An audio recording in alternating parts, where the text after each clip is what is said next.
toutes et à tous. Merci d'être présents avec nous pour ce webinaire. Donc, c'est la deuxième session qui est dédiée aux centrales villageoises. Donc, on attend, il y a 75 personnes d'inscrites, mais je vois que pour le moment, il y a 24 personnes. Donc, merci à vous d'être à l'heure. Pour celles et ceux qui ne peuvent pas être présents, il y aura donc l'enregistrement de ce webinaire. Très rapidement, pour ceux qui connaissent peu Énergie Partagée, Énergie Partagée donc, est un mouvement qui accompagne et qui fait projets de production d'énergie renouvelable, mais aussi de maîtrise de la demande en énergie, qui ont cette particularité d'être portés maîtrisés par les acteurs du territoire, donc les collectivités territoriales, les agriculteurs, les collectifs d'habitants, voilà, de faire en sorte que la production d'énergie renouvelable et la transition énergétique soient bien aux mains des acteurs du territoire et puissent bénéficier au développement économique local. Donc pour ce faire, nous avons des animateurs en région qui sont là pour pouvoir accompagner les collectifs, les sociétés locales qui se créent, et puis on organise des temps de formation et ce type de rencontres en ligne, puisque nous sommes un mouvement national, qu'il est compliqué de pouvoir rassembler les personnes des quatre coins de la France tout le temps. C'est la raison d'être de ces webinaires que l'on organise depuis 1 an maintenant. Donc c'était très important pour nous d'organiser un cycle dédié aux centrales villageoises. On a eu donc un premier webinaire la semaine dernière qui présentait la philosophie, la démarche des centrales villageoises qui a donc émergé en Rhône-Alpes et accompagné par l'agence Rhône-Alpes Énergie Environnement. On est dans un moment où c'est important de pouvoir organiser l'essaimage et le déploiement des centrales villageoises dans d'autres régions. Et c'est l'un des rôles d'énergie partagée. C'est la raison pour laquelle on a organisé ces 3 sessions donc autour des centrales villageoises. Je vais m'arrêter là. On va pouvoir donc on va passer 1 heure à peu près 1h20 avec Sophie Badoil qui est donc chargée de mission énergie-climat au PNR du Pilat et aussi qui participe donc à la SAS, à la Société par Action Simplifiée donc des centrales villageoises de la région de Condrieu.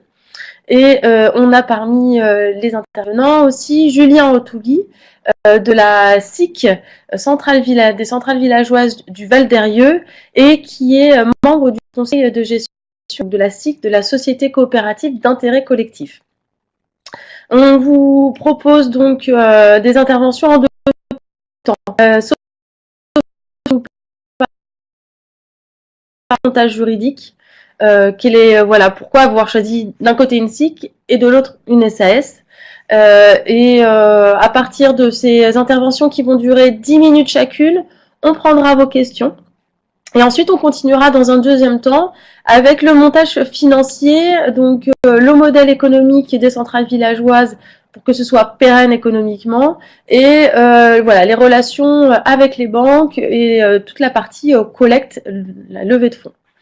Voilà, je vais passer la parole donc dans un premier temps à Sophie Badoil, qui va nous raconter pourquoi avoir choisi le statut SAS, Société par Action Simplifiée. Donc je vais éteindre mon micro et bien Sophie, tu vas pouvoir activer ton micro et surtout activer ta webcam. Merci à vous.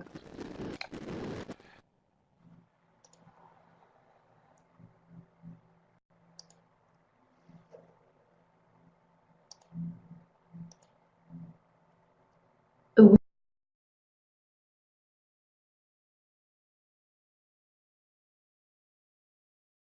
Il faut que tu actives ta webcam, on ne t'entend pas.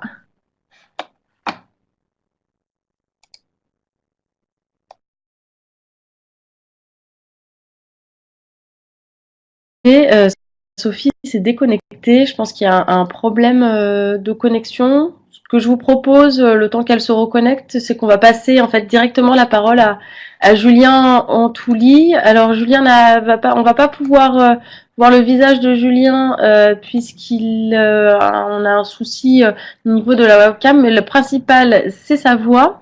Donc Julien, je te laisse la parole. Oui, allô, bonjour.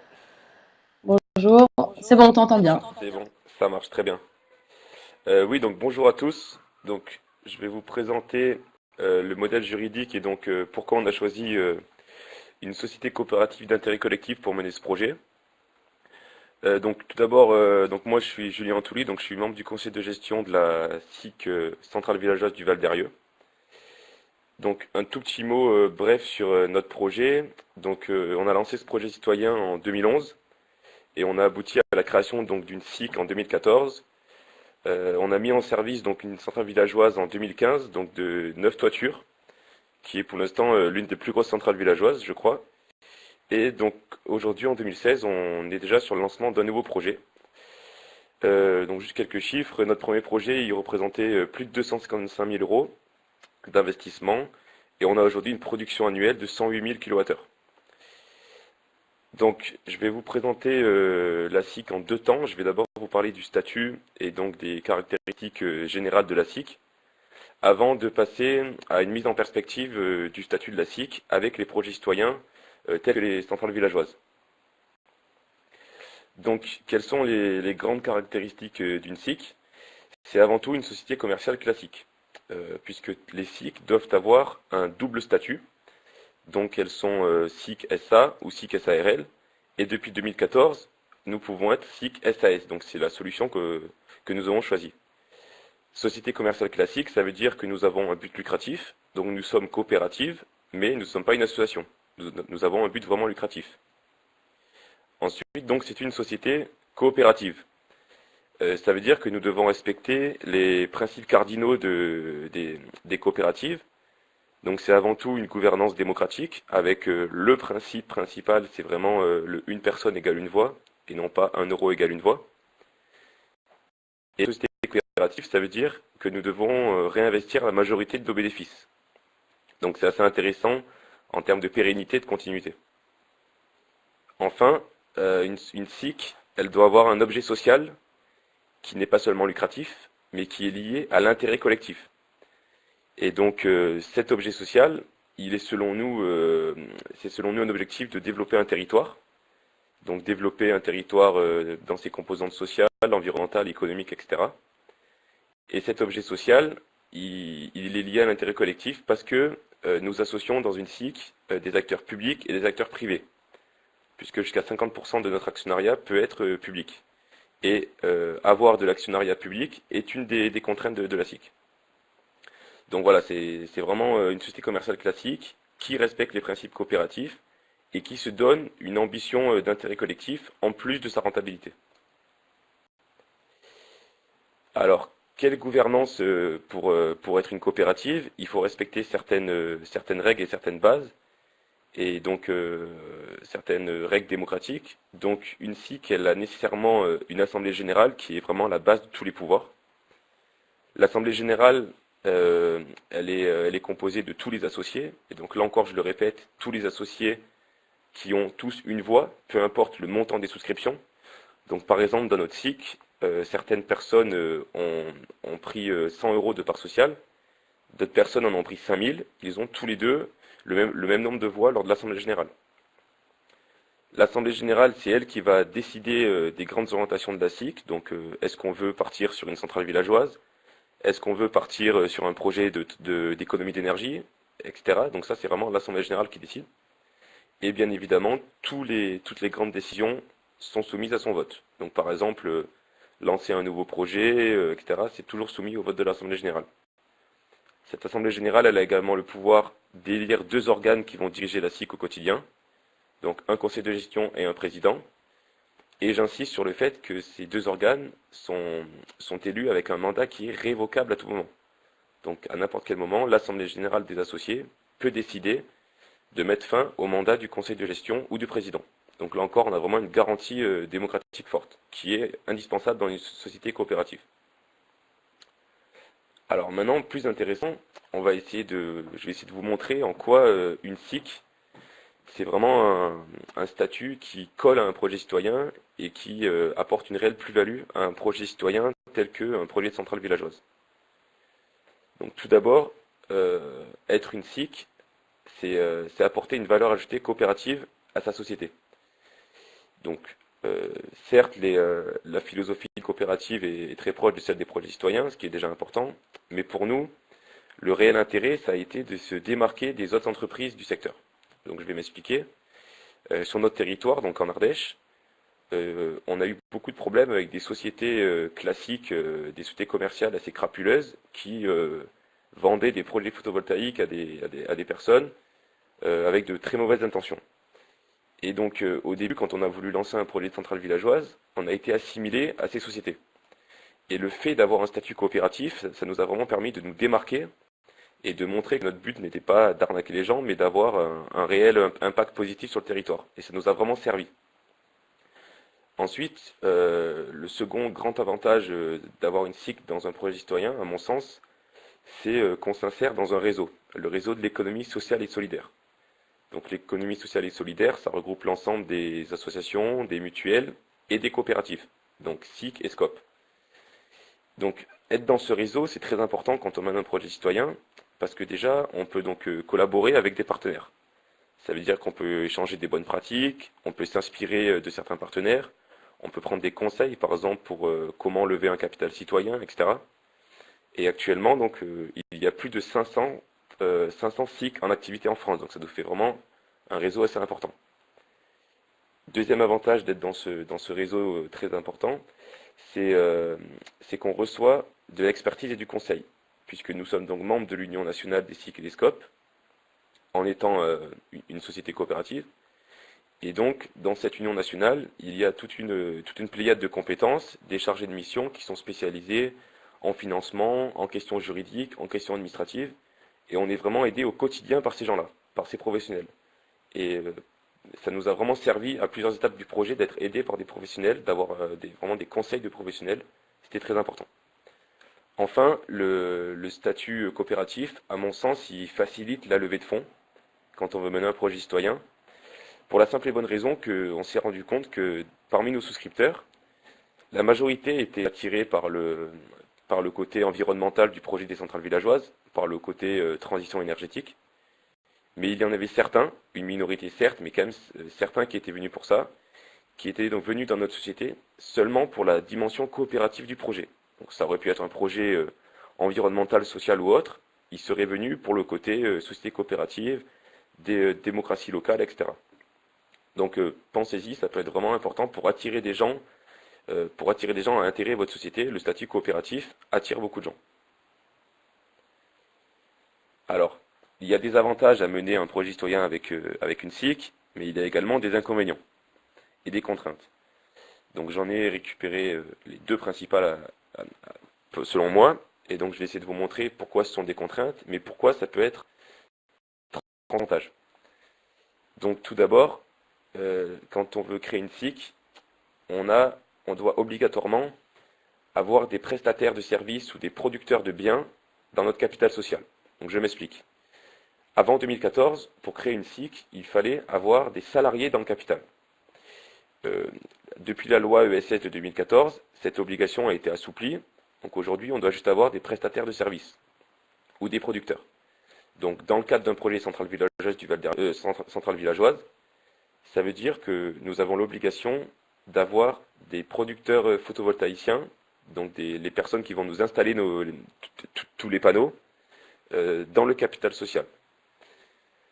Donc, certes, c'est une contrainte, mais vous imaginez que, étant donné les montants des contrats négociés avec ces personnes, vu que les travaux représentent donc chez nous 250 000 euros, il est relativement facile de négocier une prise de part sociale de minimum de 100 ou 200 euros dans le capital social. De plus, on a remarqué que le fait d'intégrer les producteurs photovoltaïques dans le capital social, les entreprises donc, qui nous posent les panneaux, ça a vraiment amélioré leur implication dans le projet, puisqu'ils avaient, vu qu'ils participaient aux assemblées générales, etc., ils avaient une meilleure compréhension du projet, et ça a également facilité toute la compréhension du business plan par les sociétaires, puisque les photovoltaïciens, etc., pouvaient vraiment expliquer le projet.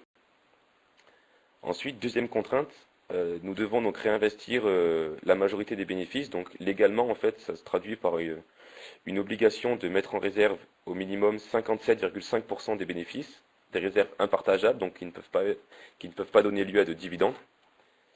Alors cette contrainte est pour nous déjà un avantage, car toute cette part donc, qui est mise en réserve est non soumise à l'impôt sur les sociétés, alors que les parts qui sont reversées aux sociétaires sont d'abord soumises à l'impôt sur les sociétés.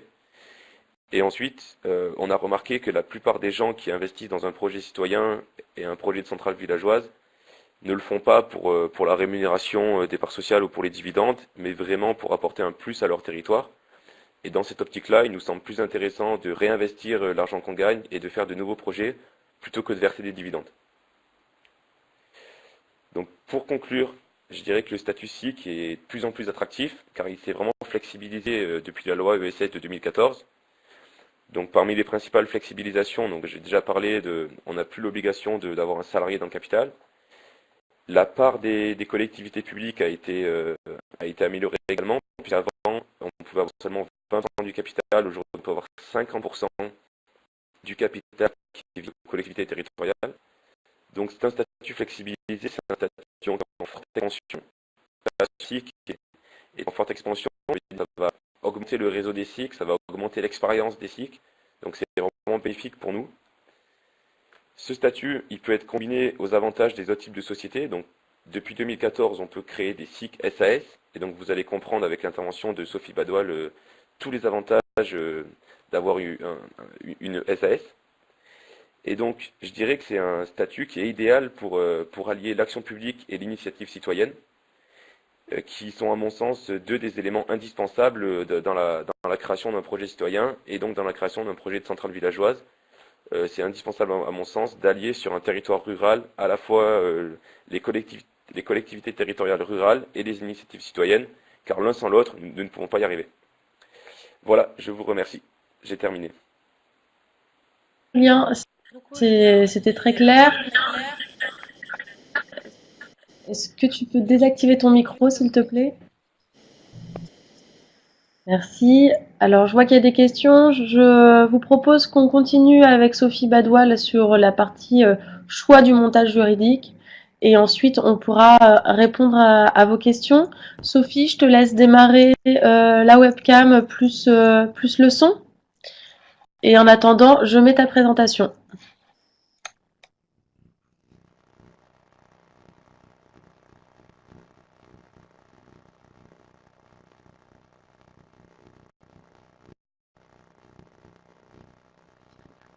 Oui, bonjour à tous.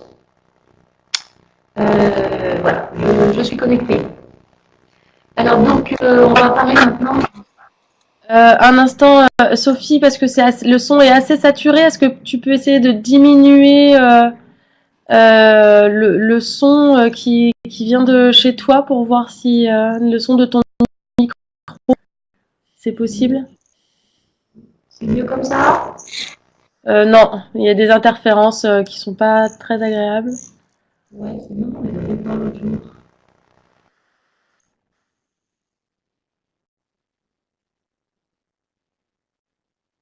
Mieux comme ça? Parfait. Est-ce que si c'est possible, tu peux activer ta webcam et on peut y aller? Du coup, là, elle n'est pas activée. Alors en fait, en haut à droite, il est. Voilà. C'est Parfait. Je suis plantée. À toi la parole. Merci. Oui, excusez-moi. Bonjour, merci. Donc, en complément donc, de la présentation de Julien sur les SIC, je vais vous parler plus précisément du statut des SAS. Et pourquoi nous, on l'a choisi. Et déjà, je me dis qu'une des premières réponses, c'est que nous, on a créé notre société en 2013 et que la loi 2014 n'était pas passée. Donc, tous les inconvénients levés par la loi de 2014, nous, ont été un petit peu rédhibitoires à notre échelle dans nos choix. Je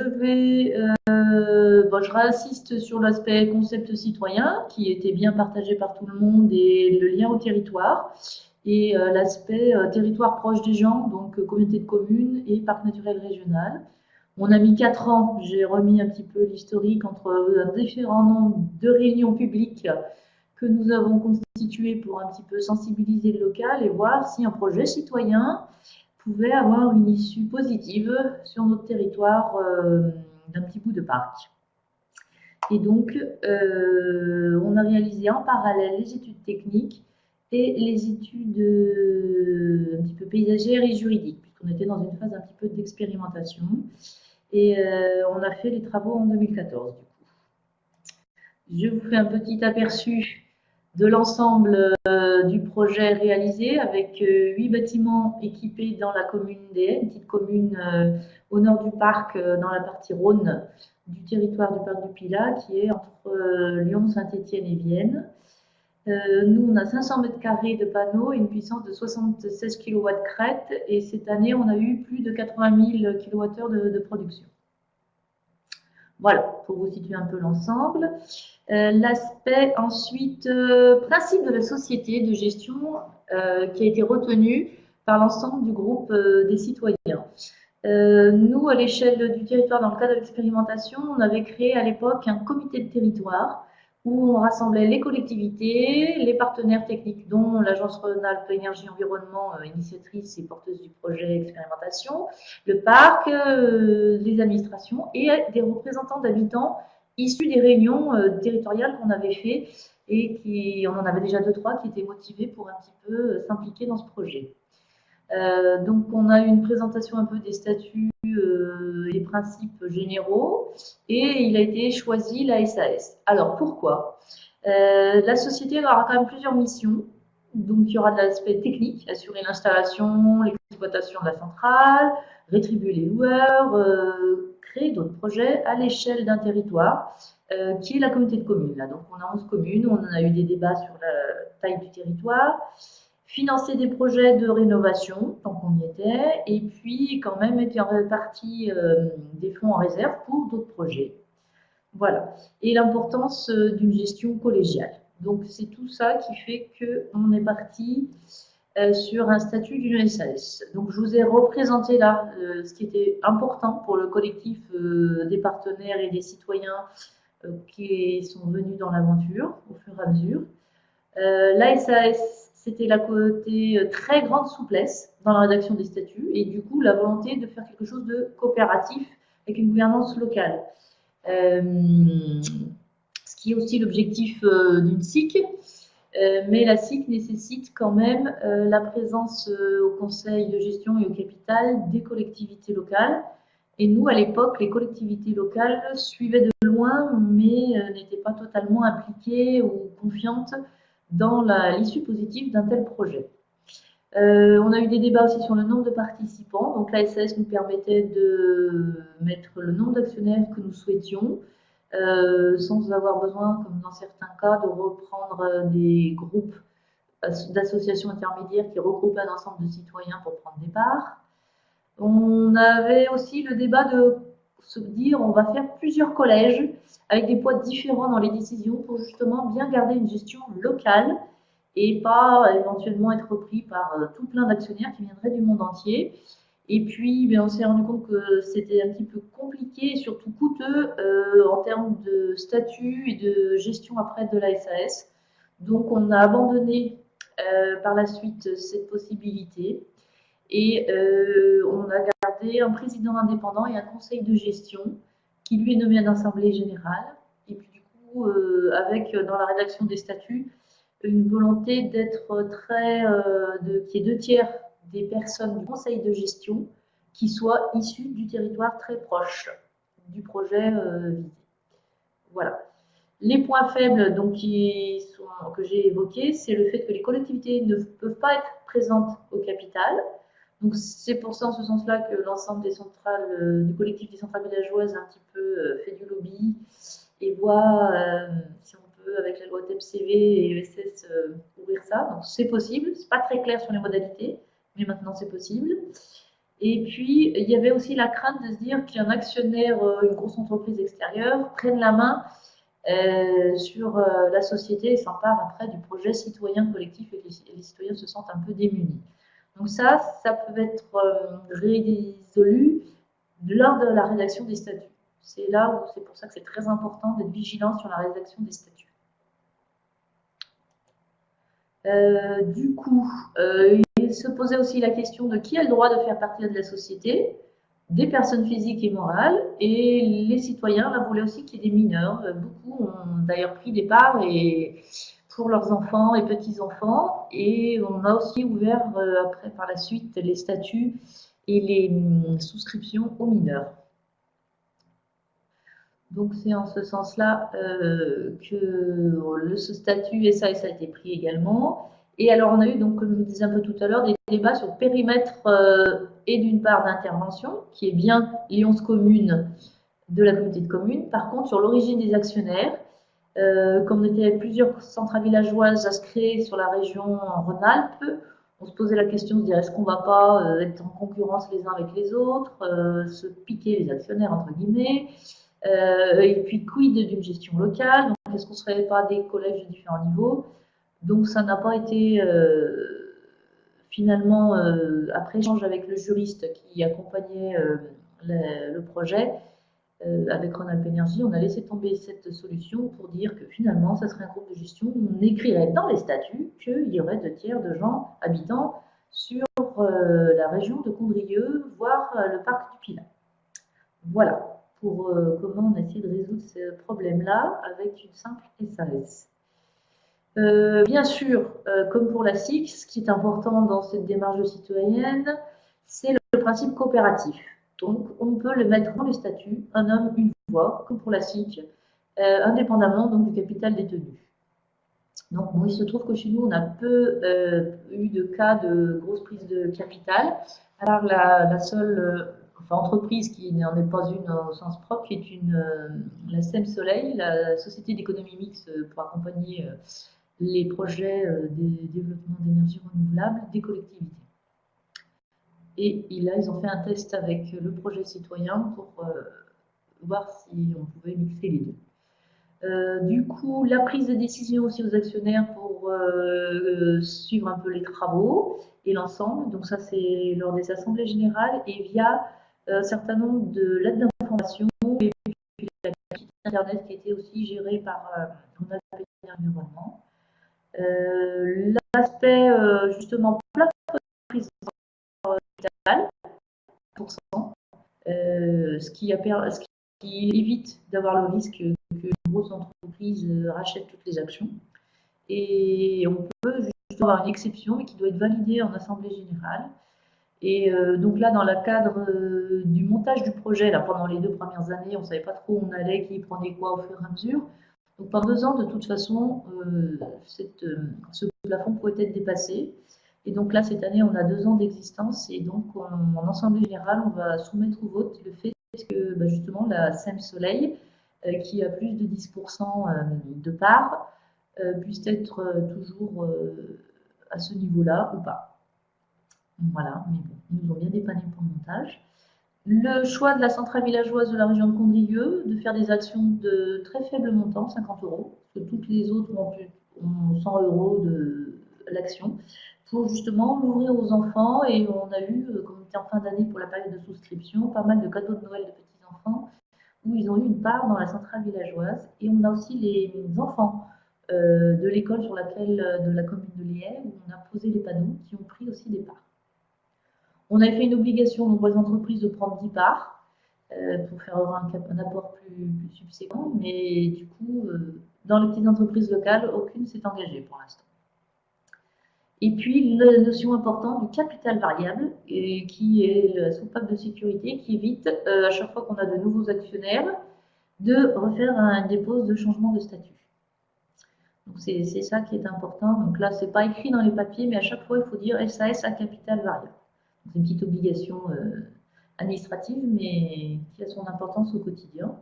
Et puis après, en parallèle, on a eu des débats sur la banque auquel la société aurait pu adhérer. On prend une banque plutôt coopérative, mais qui ne serait pas locale, une banque locale. Donc ça, on en parlera peut-être ultérieurement lors des échanges sur le financement. Voilà, donc là, un petit résumé au final, comment on s'organise les pouvoirs et les prises de décision au sein de la SAS. Donc, le président est indispensable. Donc, il est nommé 3 ans, renouvelable une fois, pas plus. Donc, c'était aussi pour éviter qu'on pourrait dire qu'une seule personne s'empare aussi du projet. Après, ça nécessite aussi de trouver des gens qui se réimpliquent, mais c'est intéressant. Il est responsable aussi à l'égard des tiers, et donc il a la responsabilité pénale, donc quand même il s'engage sur un certain nombre de choses. Et il en réfère également tout le temps au conseil de gestion pour dès qu'il engage des dépenses.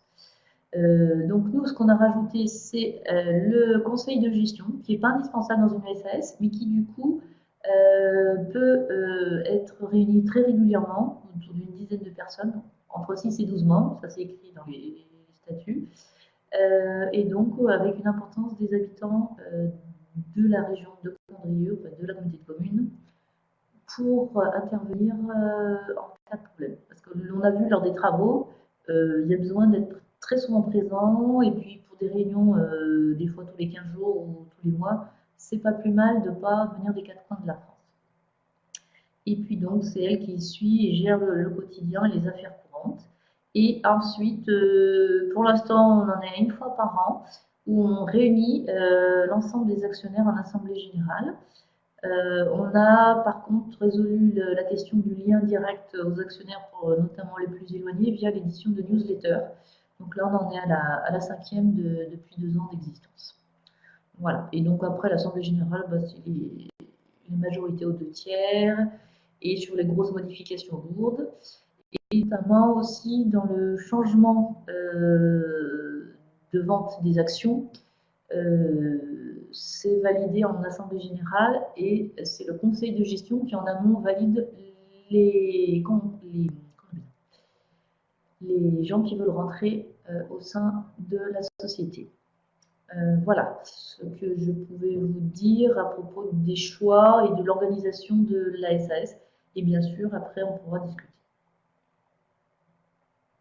Voilà. Merci beaucoup, Sophie. Donc on a eu là la démonstration que voilà, des projets de centrales villageoises qui ont quand même la même démarche peuvent choisir des montages juridiques distincts. Alors on voit que c'est dû aussi à la situation législative en fonction de la SIC ou de la SAS, et que tout ça c'est quand même en pleine évolution entre la loi sur l'ESS et la loi sur la transition énergétique. Mais on voit bien aussi que la SAS permet une gouvernance coopérative par le fait que les statuts soient plus flexibles aussi. On a plusieurs questions, donc je vais d'abord continuer avec Sophie avant de passer la parole à Julien. Sophie, est-ce que donc tu nous as dit que les collectivités ne participent pas au capital des centrales villageoises, mais est-ce que il y a un apport des collectivités qui peut se faire en nature, notamment via la mise à disposition de bâtiments? Oui, tout à fait. Là, dans le cas présent, la commune d'implantation du projet est également retenue parce qu'elle a mis à disposition, enfin, on a fait un bail avec elle de location, enfin, c'est pas très rétributant. Elle a mis donc 4 toits publics, donc l'école, 2 toits sur, enfin, un sur l'école, un sur la cantine, et un sur la salle polyvalente, et un sur la mairie à disposition dans le cadre du projet. Donc ça a permis aussi de faire un apport de mètres carrés à équiper important, qu'on a un petit peu complété après avec les offres que nous faisaient les habitants de la commune. Voilà. Juste, oui, tu parlais de mise à disposition et ensuite de bail de location. Est-ce que c'est une mise à disposition ou est-ce qu'il y a une location même symbolique? On a fait comme avec tous les autres loueurs de toit, on a un bail avec la commune. D'accord, ok. Par contre, donc, ils nous ont aidés par la suite, mais je pensais l'aborder ultérieurement là, dans le cadre du financement, comme caution, garantie d'emprunt. D'accord, très bien. Une autre question aussi. Donc, vous avez déterminé un montant de la part assez bas, justement pour rendre accessible à tous la participation au capital dans le projet. Mais en baissant le montant à 50 €, est-ce que il n'y a pas un risque de diminuer la collecte au final et de faire rentrer trop d'actionnaires, ce qui peut rendre en général plus compliqué à gérer? Oui, ça c'est un débat qu'on a eu, surtout qu'on ne savait pas à un moment donné si on avait droit à plus ou moins de 140 actionnaires. Donc au début, on s'est un petit peu restreint sur le nombre, et puis on a aussi diminué l'ampleur du projet. Et par rapport à ce qu'on avait besoin en termes de capital, on s'est aperçu que 50 000 €, ça pouvait suffire, et donc on n'avait pas non plus tant que ça d'actionnaires. Et puis ben là, du coup, on est à plus de 160 actionnaires. Mais on a été vigilant, par contre, lors de la rédaction du statut, en mettant toutes les possibilités de vote par mail, de pouvoir et de suivi des informations justement par voie électronique pour éviter trop les assemblées physiques. Parce qu'effectivement, on est quand même aussi dans des économies d'énergie, donc il faut éviter aussi de déplacer trop de gens. Il y a eu combien d'investisseurs dans ce projet? On en a 161, dont 158 particuliers. Très bien. Alors juste, il y a deux questions de précision par rapport à la question de la location des toitures par la commune. Est-ce qu'il y a eu une obligation de mise en concurrence pour l'établissement des baux? Et deuxième question, est-ce que tu peux nous dire le montant de location? Voilà, en fait, vu le montant de location, là c'est de l'ordre de. Alors c'est vrai que c'est les toits les plus grands, mais on est entre 500 et 1000 €, donc on est en deçà des seuils de mise en concurrence de la possibilité. Mais de toute façon, il n'y avait pas d'autres entreprises qui étaient parties pour installer, parce qu'on a pu équiper en fait les toits de la commune, et qui était plus grand et plus cohérent et qui donnait vraiment une structure et une cohérence au projet grâce aux petits toits privés, mixant en fait les tarifs de rachat. Puisque le tarif de rachat sur les grandes surfaces, on dépassait les 9 kilos, ça mettait un petit peu en cause la viabilité économiquement. D'accord, merci. On revient aussi à la deuxième question sur les 50 000 €. Est-ce que vous avez eu besoin de faire un prêt complémentaire pour arriver aux 50 000 € espérés? Alors, du coup, le montage financier, on a eu 170 000 € de dépenses en fait pour monter le projet. Et du coup, il fallait du capital d'apport de la société pour avoir l'emprunt, un montant il faut à peu près un petit tiers d'investissement. Donc c'est en ce sens-là qu'on a réuni. On a eu des débats aussi. On aurait pu récupérer l'ensemble de la somme en faisant des appels plus larges au fond. Mais justement, c'était aussi par rapport à la question de tout à l'heure, c'était pour pas avoir trop d'actionnaires d'un coup et après trop d'actionnaires à rémunérer également. Après, il y a des choses là qui étaient un petit peu subtiles. Il est plus important de rembourser l'emprunt que de rémunérer les actionnaires. Donc, c'est un petit peu des fonds dans le business plan qui ont fait qu'on a fait un tiers de capital en cash flow et après, le reste, on l'a emprunté. Et les 2 tiers de l'emprunt sont garantis par les 2 collectivités locales, la commune d'accueil et la communauté de communes, qui après nous ont montré de la banque qui a voulu nous prendre. Très bien, merci. En termes de gestion, qui gère les parts sociales et qui assure le suivi?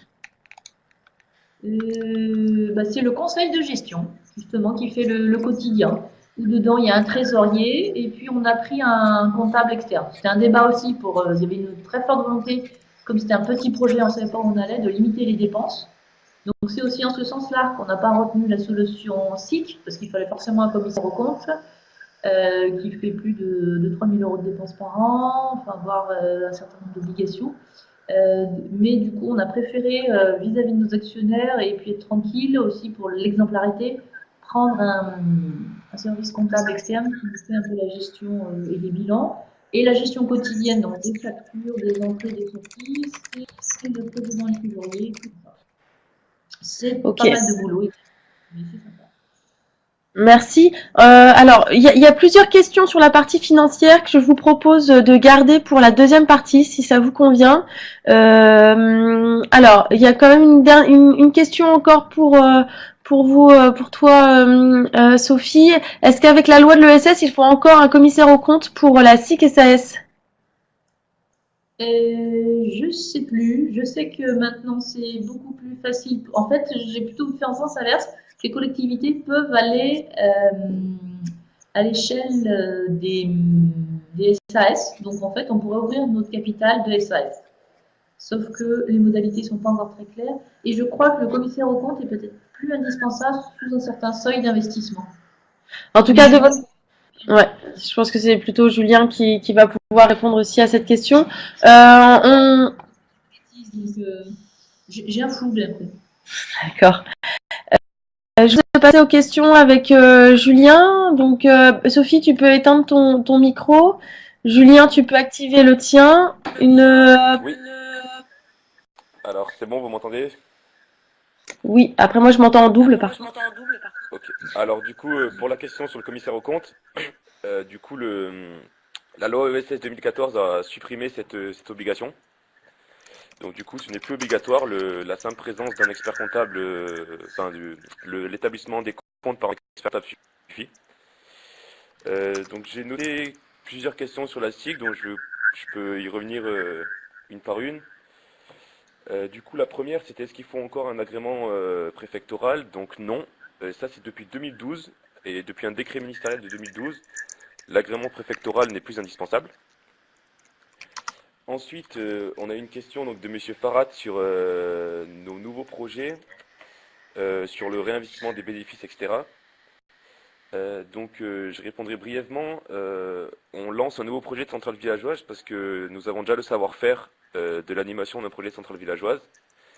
Et vu qu'on n'a pas pour l'instant de possibilité d'avoir des salariés, on se lance pas pour l'instant dans des nouveaux projets qu'on ne connaît pas, parce qu'il nous faudrait vraiment de la main-d'œuvre pour le développement. Mais on a l'ambition, dans 5 ans ou plus, de pouvoir partir sur des projets d'économie d'énergie ou des nouveaux types d'énergie, donc par exemple petit éolien ou biomasse. Ensuite, on avait une question de Monsieur Bourguignon sur l'intérêt de l'aspect lucratif, si certaines personnes avaient été attirées par ça. Non, ça on n'en a pas eu parce que c'était vraiment, on a fait un gros effort de communication et de réunion publique pour bien expliquer le projet à tous les citoyens et pour bien leur expliquer les conditions économiques du projet. Et donc, peut-être que certaines personnes étaient venues aux réunions publiques avec un intérêt lucratif, mais aucune personne n'a pris de part sociale avec un intérêt lucratif. Ensuite, donc, j'ai regroupé 3 questions donc, de Monsieur Faure, Monsieur Brosset et Monsieur Adrien Reb sur l'apport des collectivités locales ou des bailleurs sociaux, je crois, dans les SIC. Donc cet apport, il peut être vraiment de multiples natures. Tout d'abord, il peut y avoir un apport humain. Donc, par exemple, le fait de mettre un agent d'une communauté de communes à disposition, c'est ce qu'on a eu nous pendant la phase de développement. Donc, c'est quelque chose vraiment de très très important pour le développement de la société. Ensuite, il peut être sous forme de souscription. Donc, dans notre cas, on a eu des souscriptions de la communauté de communes et également des souscriptions de certaines mairies. Donc, des prises de part dans le capital. Ensuite, il peut être sous forme de prêt. Donc, on a eu un prêt à taux zéro de la part de la communauté de communes pour notre cas, donc pour avoir une avance de trésorerie. Et enfin, donc, sur la question des apports en nature, juridiquement, on n'en a pas, car les toitures publiques qu'on a équipées font l'objet d'une convention d'occupation qui est rémunérée, mais étant donné la rémunération, on peut considérer que c'est un apport en nature, car on rémunère à 50 centimes le mètre carré. Donc ça nous fait vraiment, ça nous fait 20 ou 30 euros par toit, sachant que la condition officieuse quand on équipe une toiture d'une mairie, donc on les rémunère à 20 ou 30 euros par année, mais on leur impose entre guillemets une prise de part sociale.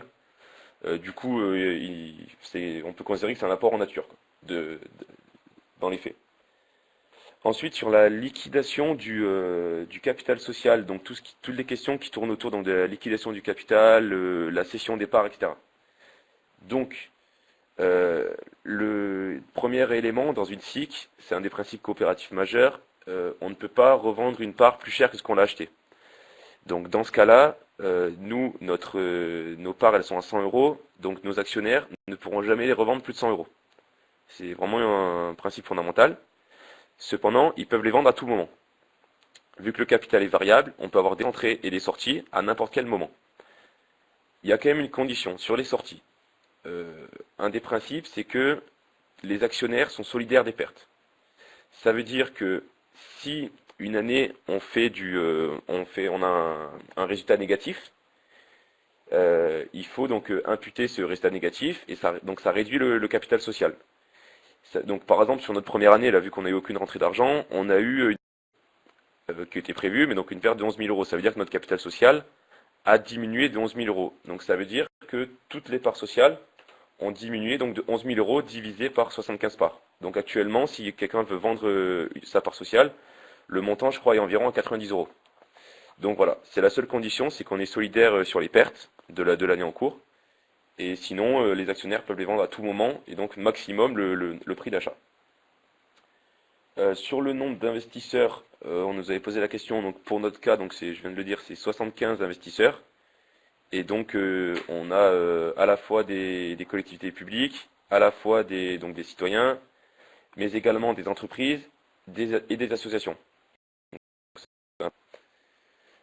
Et du coup, pour terminer, peut-être la question de Madame Rebecca Bourru sur les grandes différences depuis la loi ESS. Donc j'ai pas eu le temps de toutes les détailler, mais donc c'est plutôt vraiment, la loi ESS n'a pas impacté la SAS, mais a impacté seulement la SIC, et donc a flexibilisé le statut de la SIC. Donc les grandes flexibilisations, c'est, donc je l'ai dit tout à l'heure, plus besoin d'avoir de salariés, donc plus besoin d'avoir de salariés dans le capital et plus besoin d'avoir de salariés tout court. Possibilité donc des collectivités publiques, avant c'était 20% du capital, aujourd'hui c'est 50%. Et donc fin de l'obligation d'avoir un commissaire aux comptes. Donc pour des projets comme le nôtre, c'est vrai que c'est très cher un commissaire aux comptes. Ça a été également un élément déterminant qui nous a fait choisir la SIC dans le contexte de 2014, après la loi. Et donc juste peut-être pour finir, pourquoi nous avons eu 11 000 euros de pertes, c'est tout simplement parce que j'y reviendrai dans le modèle économique, mais en fait on a l'amortissement des travaux, donc l'amortissement de l'investissement a démarré dans le premier exercice, alors que nous n'avons encore eu aucune entrée d'argent, puisque la facturation de l'électricité se fait une année plus tard, mais tout ça je l'expliquerai tout à l'heure dans le modèle économique. Voilà, c'est bon pour moi pour les questions. Oui, Julien, peut-être une précision par rapport aux bailleurs sociaux. Ah oui, excusez-moi, j'ai oublié. Du coup, il n'y a pas de contre-indication, on peut mettre tout type de demande, donc un bailleur social peut rentrer dans le capital d'une SIC. Et justement, ça me fait penser à une autre question, on me demandait donc si toutes les collectivités pouvaient rentrer dans une SIC, départements, régions, etc. Alors légalement, oui, toutes les collectivités peuvent rentrer dans une SIC. Cependant, là on est sur un projet de centrale villageoise.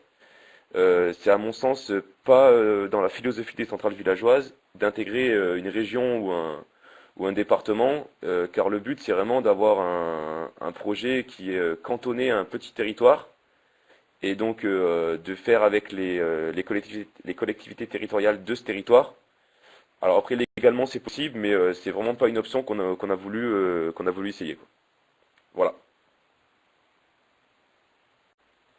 Donc, on a encore quelques questions sur la partie financière, notamment pour la SAS. Je vous propose d'attendre l'intervention de Sophie pour pouvoir répondre à vos interrogations. En attendant, on continue avec Julien sur le modèle économique des centrales villageoises de la région du Val d'Eyrieux, pardon, Okay. et sur la levée de fonds. Voilà, je te laisse continuer. D'accord, donc on va parler donc du montage financier maintenant. Donc en 10 minutes, je vais essayer de vous présenter le modèle économique, même si c'est assez court. Et donc ensuite, Sophie reviendra sur le financement et les levées de fonds. Alors, sur le modèle économique, un projet de centrale villageoise, donc quels sont les grands acteurs économiques et quel est donc chacun leur rôle. On a évidemment la société locale, donc dans notre cas c'est une SIC, mais ça peut donc vous l'avez compris une SAS. Une société locale donc qui est au centre de tout, c'est elle qui finance la totalité des installations photovoltaïques et la totalité des travaux afférents à l'installation photovoltaïque. Pour cela, elle a besoin d'une toiture. Donc on a un propriétaire public ou privé qui loue sa toiture. Mais je vous l'ai dit tout à l'heure, les montants de location sont souvent assez symboliques. On a donc des citoyens et des collectivités qui apportent du capital. Et ce capital donc est financé et complété par un prêt. Donc ça c'est plutôt Sophie qui en parlera. Et donc la société locale finance l'installation photovoltaïque. Elle en exploite la production. Et donc la seule solution pour elle d'en exploiter la production, c'est de la revendre à EDF. Donc je vais vous expliquer ça plus précisément. Du coup, comment ça se passe avec le EDF et le rachat de l'électricité? On est donc sur un tarif qui est fixé par le gouvernement et qui est dégressif tous les 3 mois. Donc ça veut dire que tous les 3 mois, un nouveau tarif est fixé en France. Le tarif, donc une fois qu'on a lancé le projet, qu'on a fait une demande de raccordement, le tarif est gelé, donc pour notre cas, et donc ce tarif est ensuite applicable pendant 20 ans. Donc les contrats de rachat d'électricité sont uniquement sur 20 ans. Et donc vous comprenez qu'il faut, quand on veut lancer un projet de centrale villageoise, il faut se dépêcher, car tous les 3 mois, le tarif de rachat baisse. Le tarif de rachat, il est très bien adapté à un business model d'une centrale villageoise, parce qu'il va favoriser les petites installations. Donc il y a plusieurs paliers, donc de 0 à 9 kW crête, ça va être un tarif de rachat qui est environ actuellement à 25 centimes. Au-delà de 9 kW crête, donc c'est quand on dépasse 80 ou 90 mètres carrés de toiture, on tombe à peine la moitié du tarif, on tombe à 12 centimes. Donc c'est vraiment bien plus rentable de financer plusieurs petites toitures photovoltaïques que d'en financer une seule grosse, avec le même capital. Donc c'est relativement bien adapté à une centrale villageoise où on va équiper plusieurs toits, mais des toits de petite taille. Donc certes, ça nous fait produire moins d'électricité qu'une grosse toiture, mais c'est plus rentable économiquement. Donc comme je l'ai dit, la société locale reçoit donc des fonds des actionnaires et un prêt. Elle investit donc auprès d'entreprises locales, donc j'insiste sur le côté entreprise locale. Donc là, il n'y a aucune obligation juridique par rapport au statut, mais dans la démarche centrale villageoise, nous avons une charte. Et dans la charte, nous avons tenu à intégrer cet élément local des entreprises, qui à notre sens était vraiment indispensable. Mais bon, là encore, vous n'avez aucune obligation juridique. Donc la société exploite totalement l'installation photovoltaïque, donc toutes les charges qui sont afférentes, donc la maintenance, les assurances, etc. Elle va payer des taxes, donc elle paye des taxes à 2 titres. En tant que société classique, elle paye donc les taxes d'une société, et donc l'impôt sur les sociétés, et également une taxe particulière sur le photovoltaïque. Alors, les principaux indicateurs économiques du business model, je dis c'est un projet qui peut être mené que sur 20 ans. Pour 2 raisons. Donc tout d'abord, le tarif d'achat est conclu sur 20 ans. Donc pour faire un business plan, c'est assez intéressant d'avoir à l'avance la production estimée et d'avoir à l'avance le tarif d'achat sur 20 ans. Donc on peut arriver à estimer de manière très très précise le chiffre d'affaires sur les 20 prochaines années. Donc ça c'est vraiment très intéressant. Et pourquoi c'est sur 20 ans? Parce que c'est un business model qui nécessite un énorme investissement de base. Donc dans notre cas, c'est par 250 euros. Mais ensuite, les charges annuelles sont très faibles. Nous, en charge annuelle, on est à peine 4000 euros. Donc vous voyez que le rapport entre les charges et l'investissement est vraiment très gros. Donc c'est plutôt rentable sur le long terme. Important, la phase d'animation et de développement doit être menée en 18 mois. Pourquoi? Parce que quand vous faites une demande de raccordement, c'est donc vraiment dans les prémices du projet, où ERDF va vous estimer donc les travaux de raccordement et va vous geler le tarif de rachat qui sera ensuite appliqué sur 20 ans. Une fois que cette demande est faite, vous avez seulement 18 mois pour effectuer les travaux. Donc c'est important à savoir que vous avez 18 mois pour réunir le capital, pour effectuer les travaux, mettre en service, etc. En termes de rémunération des fonds propres, on a vu la question tout à l'heure. Nous, on a fait le choix, et c'est un choix qui, d'après ce que je sais, est partagé par toutes les centrales villageoises, d'offrir une rémunération indicative attendue de 3% en moyenne sur 20 ans. Donc c'est un chiffre vraiment indicatif. Le business plan est fait pour avoir entre 3 et 4% sur 20 ans. Sachant qu'on a bien averti tous les sociétaires que sur les premières années, donc pour nous c'est sur les 5 premières années, il n'y a aucune rémunération des fonds propres. Il n'y a aucun dividende versé sur les premières années. Et ensuite, on sait que selon le business model, le chiffre de 3% est atteignable, mais l'Assemblée générale pourra décider de verser moins de dividendes au profit de nouveaux projets. Mais ce sera un choix souverain de l'Assemblée. Donc, pour finir sur le modèle économique des centrales villageoises, je voudrais vraiment insister sur la dimension collective, car c'est ce qui permet, à mon sens, que ce projet soit viable. Cette dimension collective, elle est double. C'est un projet qui est collectif dans le sens où il est mené sur plusieurs toitures à la fois. Donc par exemple, sur notre projet à nous, c'était 9 toitures d'un coup.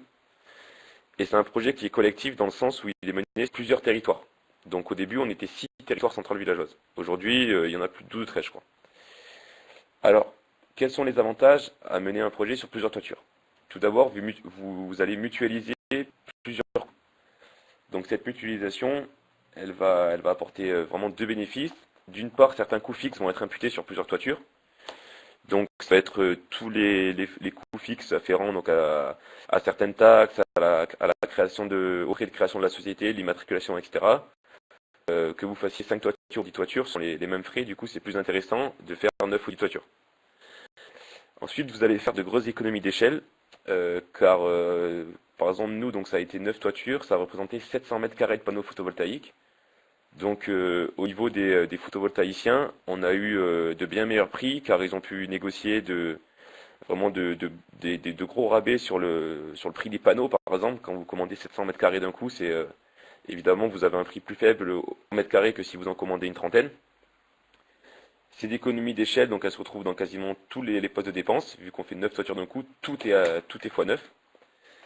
Et ensuite, l'avantage de mener ce projet sur plusieurs toitures, c'est qu'on va diluer certains risques. Donc là, je vais prendre un exemple qu'on a eu très récemment. Au mois de février, on a eu un problème sur une de nos 9 toitures. On a eu un arrêt de production pendant 2 semaines. Du coup, vu qu'on est sur 9 toitures, à la fin de l'année, cet arrêt de production de 2 semaines, il est assez peu visible sur le chiffre d'affaires global.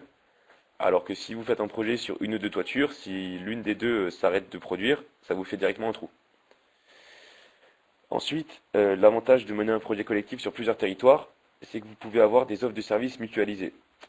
Par exemple, nous avons tous donc un expert comptable, donc pour à la fois faire les business plans et ensuite faire toute la gestion comptable, l'enregistrement des factures, les comptes de résultats, les bilans. C'est un expert comptable, donc on a pu directement négocier à plusieurs centrales villageoises avec Rhône-Alpes Énergie Environnement. Du coup, ça apporte beaucoup d'avantages, ça nous fait déjà un prix vraiment réduit. Et ensuite, cet expert comptable, il connaît parfaitement les projets de centrales villageoises, puisque c'est lui qui a été à l'initiative, au niveau financier, à l'initiative des projets. Il connaît parfaitement le modèle économique, il connaît parfaitement les membres des centrales villageoises. Du coup, c'est vraiment bien pour travailler ensemble. Ensuite, donc, en étant plusieurs centrales villageoises, on peut échanger tous nos conseils, nos bonnes pratiques. Sur le modèle économique, on a pu échanger beaucoup, par exemple, sur la négociation des prix avec les photovoltaïciens, sur la négociation du prix avec la banque, etc. On a vraiment pu bénéficier chacun de nos conseils. Et enfin, très important, en cas de litige, en cas de problème, un litige qui menace l'équilibre économique, ça nous permet de faire des négociations collectives. On a eu un cas très important, nous, là, donc récemment, après la mise en service de nos 9 toitures, sur l'une des toitures, EDF nous a proposé seulement la moitié du tarif d'achat qui était prévu à la base. Donc ça veut dire que sur 20 ans, on perdait 2500 € par an. Ça faisait à peu près 50 000 € de pertes sur le projet, ce qui était énorme. On n'a pas été les seuls à avoir ce problème, d'autres centrales villageoises l'ont eu, et grâce à une négociation collective avec EDF, grâce à un début de procédure judiciaire collective, qui permettait de diviser les frais d'avocat, etc., EDF a fait marche arrière, et nous a remis le tarif d'achat initial, et je pense que si on avait été seul, on n'y serait pas arrivé. Donc pour finir, je vais faire un petit retour d'expérience pour vous présenter les deux principales erreurs qu'on a commises au niveau économique, afin que vous ne les commettiez pas. Il faut faire très attention dans la sélection des toitures quand on lance un projet de centrale villageoise, à bien tenter de prévoir, analyser la totalité des coûts inhérents à l'installation. Il y a énormément de frais qui peuvent se rajouter à l'installation photovoltaïque. Ça peut être des travaux annexes. Ça peut être également, donc par exemple, si on pose une toiture sur un bâtiment de logement collectif, il y a une mise aux normes de l'installation électrique qui est souvent à prévoir, etc. Et ça, on a eu du mal à tout prévoir. Donc on a un premier projet qui a avorté en 2012. On a dû repartir à la recherche de toitures. Et sur les 9 toitures qu'on a, sur 2 d'entre elles, à cause de cette mauvaise prévision, de cette méconnaissance de tout ça, sur certaines toitures, on a payé quasiment plus de travaux annexes que d'installations photovoltaïques. Donc comment vous pouvez éviter ça? Sur le site Centrale Villageoise, vous avez une boîte à outils et vous avez toute une page sur l'aide à l'identification des toitures et à la totalité des critères à prendre en compte. Il y en a énormément. Et c'est très important parce que nous, ça a failli mettre en péril tout le projet. Donc enfin, dernière erreur, je pense qu'il faut que vous en soyez conscient si vous vous lancez dans un projet. Il faut vraiment anticiper tous les décalages de trésorerie. Alors déjà, pourquoi? Parce que c'est un besoin qui est inhérent à toute société. Toute entreprise a des décalages de trésorerie, à part certaines selon leur modèle économique, mais la plupart des sociétés en ont. Et c'est un besoin qui, dans notre cas, est amplifié par la nature de l'activité économique, d'une part, et par l'importance de l'investissement. Donc je m'explique. L'activité économique, c'est-à-dire qu'on produit toute l'année, on produit de l'électricité, mais on ne facture qu'au bout d'un an, puisque EDF nous paye une fois par an. Donc ça veut dire que là, ça fait 1 an et demi qu'on est créé, ça fait 1 an qu'on paye des fournisseurs pour faire des travaux, on a payé la totalité de nos travaux, et pour l'instant, on a encaissé 0 €, parce qu'on n'est pas arrivé à 1 an de production. Donc ça fait des décalages de trésorerie énormes, puisque les remboursements d'emprunts commencent alors que on n'a pas encore touché le premier chiffre d'affaires. Ensuite, l'importance de l'investissement accroît ces décalages de trésorerie, car étant donné l'investissement, on doit avancer la TVA, et donc la TVA est remboursée tous les trimestres, mais donc pendant 3 mois, 6 mois, on a des décalages de trésorerie énormes à cause du non-remboursement de la TVA. Donc nous, ça nous a vraiment causé beaucoup de problèmes. Et donc ça, il faut l'anticiper. Donc les 2 solutions qu'on a pu trouver, c'est tout d'abord, quand vous négociez un emprunt bancaire, il nous semble indispensable d'inclure un prêt TVA dedans, pour que la banque fasse l'avance de la TVA. Car nous, on a dû négocier un nouveau prêt, ça nous a coûté plus cher. Et à notre avis, il faut inclure un besoin en fonds de roulement important dans le plan de financement, pour justement prévoir ce décalage entre les premiers remboursements d'échéance et les premières recettes de l'électricité vendue. Voilà, c'est terminé pour moi. Je vous remercie. Pour cette présentation très claire. Une question de clarification. Est-ce que tu peux nous expliquer pourquoi EDF OA a baissé son tarif d'achat? Bon alors, c'est une très longue histoire, je vais essayer de faire bref. En fait, théoriquement, dans les tarifs d'achat, la loi dit, enfin le décret ministériel qui les réglemente, indique qu'un tarif d'achat est valable pour un seul bâtiment. Ça veut dire que vous ne pouvez pas mettre 2 installations photovoltaïques sur le même bâtiment pour avoir un meilleur tarif d'achat, ce qui paraît logique. Sauf que le décret ministériel n'a jamais donné une définition du terme bâtiment. Et donc, quand nous avons fait les demandes de raccordement en 2013, EDF considérait à l'époque que 2 bâtiments sur la même parcelle cadastrale, mais 2 bâtiments séparés, étaient 2 bâtiments différents. Donc on pouvait poser 2 installations photovoltaïques dessus en ayant des tarifs d'achat préférentiels. Une fois qu'il a fallu signer les contrats d'achat avec EDF OA en 2015, ils avaient changé leur définition et ils considéraient qu'à partir du moment que 2 bâtiments étaient mitoyens ou étaient sur la même parcelle cadastrale, c'était le même bâtiment. Et donc du coup, ils voulaient nous fusionner 2 installations photovoltaïques distinctes. Vu les bâtiments, c'était totalement aberrant. Et c'est totalement aberrant de considérer que la mitoyenneté, c'est un ciment, parce que sinon, un seul bâtiment, au lieu d'avoir plein de maisons, c'est à l'encontre totale du concept de centrale villageoise. Du coup, après plusieurs négociations avec eux, on a fait un début de cours en tribunal administratif et du coup ils nous ont remis le tarif d'achat qui était prévu à la base. Voilà. Bien, en fait, on a trois questions sur le modèle économique. Donc, je te propose d'y répondre et après, on laissera la parole à Sophie. D'accord. Il y avait une réponse sur est-ce que vous avez eu besoin de faire un tri parmi les demandes de location de toit. Donc, tu as répondu en disant que il y a tous les critères pour identifier les toitures sur le site des centrales villageoises et que c'est un élément crucial. Voilà, il y a trois autres questions. Comment tu vois le développement des projets de centrales villageoises lorsque il n'y aura plus de contrat d'obligation d'achat d'ici 2 à 3 ans? Alors ça c'est une très bonne question. C'est quelque chose auquel on n'a pas trop réfléchi pour l'instant. Là on attend, enfin il va y avoir à mon avis beaucoup de modifications législatives dans les mois et années à venir. Nous, ça c'est des questions qu'on ne traite pas parce que c'est donc Rhône-Alpes Énergie Environnement qui a initié le concept de centrale villageoise qui les traite pour nous. Ils prennent part à certaines des négociations des textes de loi. Ils font entendre notre voix donc auprès d'EDF, de RDF et du gouvernement. Donc je sais pas comment je sais pas quelle nouvelle forme il y aura, mais j'imagine mal le projet ne soit plus possible, car il y a clairement une volonté politique de faire des projets citoyens. À côté, il y a une volonté des projets de transition énergétique. Nous, on est au carrefour des deux. Du coup, je vois mal comment ils pourraient ne pas trouver une solution pour continuer là-dessus. Je voudrais juste faire les tarifs d'achat. Je dis qu'ils étaient dégressifs.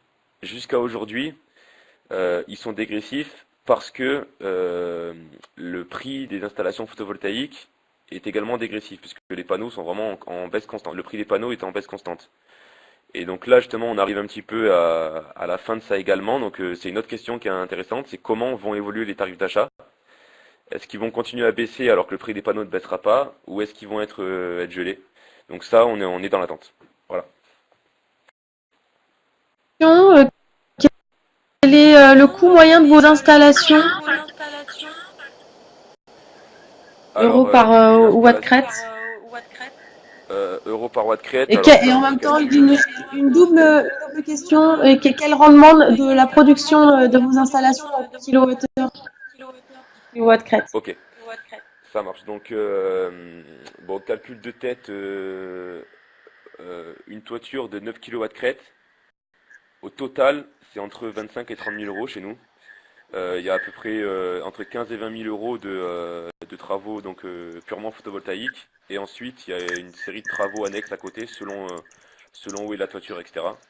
Donc nous, on compte entre 25 et 30 000 euros. Donc là, par exemple, pour 4 nouvelles toitures, on a budgété à 100 000 euros.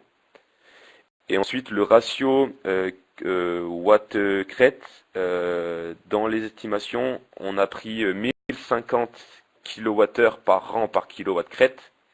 Donc en gros, sur une 9 kg, on est à 10 000 kWh par an. Donc le chiffre de 1050, c'était la fourchette basse parce que pour l'Ardèche, chez nous, c'est entre 1050 et 1150. On a pris volontairement une fourchette basse pour être sûr que ça marcherait. Et là, sur la première année de production, on est plutôt sur du 1100, entre 1100 et 1150. Ça dépend de où sont les toits, etc.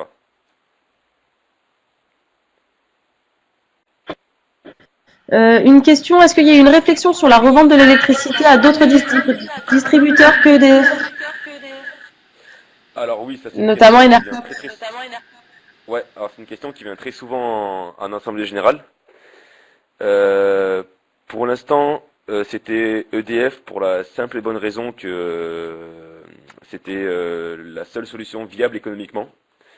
Surtout à l'époque où on a donc fait nos travaux. Donc nous, sur les tarifs d'achat, sur certaines toitures, on monte à 33 centimes le kilowattheure, c'est énorme. Donc parce qu'à l'époque déjà, donc c'était bien plus haut. Et en plus, on a eu une majoration de 10% sur les tarifs, puisqu'on a acheté des panneaux produits dans l'Union européenne. Mais bon, ça n'existe plus maintenant.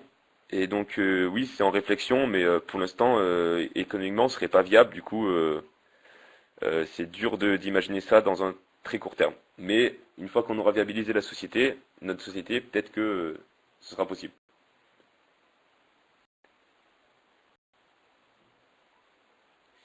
C'est une question qui peut être liée Est-ce que également. vous avez exploré... Ah, oui. Oui, vas-y, Juste, je t'en prie.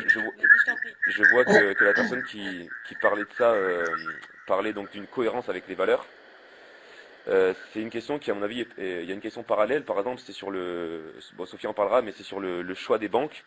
On a eu la même question, est-ce qu'on prend une banque coopérative ou non? Et malheureusement, pour l'instant, les sociétés donc vraiment coopératives, cohérentes avec nos valeurs, que ce soit donc Enercoop ou des banques coopératives, n'arrivent pas à s'aligner sur notre modèle économique, donc c'est pas viable avec eux. Et donc c'est un peu un dilemme, soit on fait rien pour être cohérent avec nos valeurs, soit on fait un projet en traitant avec EDF et avec des banques classiques. Nous, on a fait le choix de la seconde possibilité, mais c'est des débats qui sont très récurrents en Assemblée générale, donc si vous voulez lancer dans un projet, attendez-vous à les voir. Merci. Très bien. Est-ce qu'il y a eu d'autres modèles économiques qui sont en cours d'exploration, notamment location de toit à prix non symbolique ou de l'autoconsommation? Alors pour ça, l'allocation du toit, je comprends pas trop à quoi ça servirait de louer plus cher, parce que de toute façon les propriétaires à la base ne louent pas leur toit, donc un toit ça rapporte pas d'argent, donc même si c'est symbolique, c'est quand même mieux que zéro. Et l'autoconsommation, c'est le même problème, donc déjà au niveau économique, c'est pas viable, parce que les tarifs de rachat d'EDF sont bien supérieurs aux tarifs de consommation. Et ensuite, c'est quelque chose qui n'est pas viable non plus, qui est difficilement viable parce qu'il y a un décalage énorme entre la production et la consommation, puisque les plus fortes consommations sont en hiver quand on produit quasiment rien, et en été, on est sur des productions énormes par rapport à la consommation. Donc ça, c'est pareil, pour l'instant, c'est vraiment dur à mettre en place. La parole à Sophie. Est-ce qu'il y a eu des apports de dette financière citoyenne tels que l'UMO? Je ne connais pas l'UMO, mais non, il y a en termes de autres organismes financiers citoyens ou autres, on n'a rien eu. On a vraiment essayé pendant longtemps d'avoir un prêt par une banque coopérative. La moitié des banques coopératives et citoyennes n'ont même pas voulu répondre à notre demande, n'ont même pas voulu faire une offre.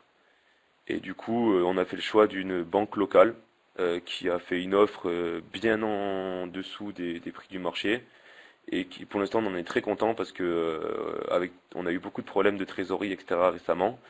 Et le banquier nous connaît très bien tous les gens de la société coopérative parce que donc c'est la banque locale. Et honnêtement, je pense que c'est quelque chose qui nous a avantagé, c'est d'avoir une banque locale et non une banque coopérative, financièrement, je parle. Voilà. Merci beaucoup, Julien. Merci pour ces précisions. Merci. Je passe la parole à Sophie Badoil, qui va nous expliquer et revenir sur la levée de fonds. Je n'ai pas oublié la question de Pierre Peigné sur le changement d'échelle. Ce sera une question à poser aux deux intervenants à la fin de l'intervention de Sophie. Sophie, à toi la parole. Donc tu peux activer ton micro et activer la webcam. Ah oui. Du coup, je remets pour faire la transition.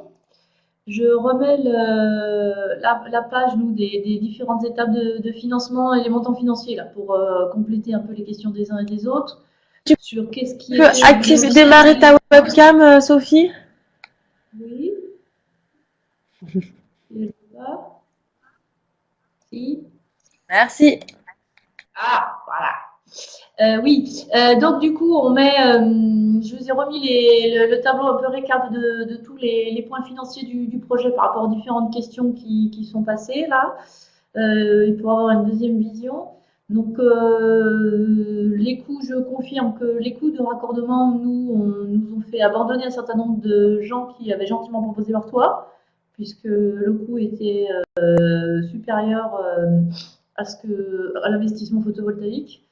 Donc c'est aussi, il y avait pas mal de gens qui ne l'avaient pas fait tout seul, justement à cause de ce tarif de raccordement, des projets un peu plus gros, là, notamment d'un agriculteur, mais on n'a pas pu le faire passer non plus dans le cadre du projet collectif. Donc ça a quand même quelques limites sur l'amortissement global. Après, il faut peut-être passer à une échelle supérieure. Du coup, en termes de loyer, nous, les 500 mètres carrés, ça nous fait 1250 € par an. Donc, c'est pas avec ça qu'on équilibre le business plan. Et en emprunt bancaire, voilà, il y avait une question tout à l'heure. Donc, on a fait 130 000 € d'emprunt complémentaire. Et nous, par rapport à l'avance de TVA et au délai de reversement des fonds, des facturations un an à 18 mois après les investissements, on est passé par un compte courant d'associés qu'on a doté du montant correspondant. Et dans ce compte courant associé, on a fait intervenir justement l'économie sociale et solidaire. Nous, on a la chance sur le territoire d'avoir des cigales. Donc, on a les 2 cigales qui nous ont apporté chacune 5 000 €.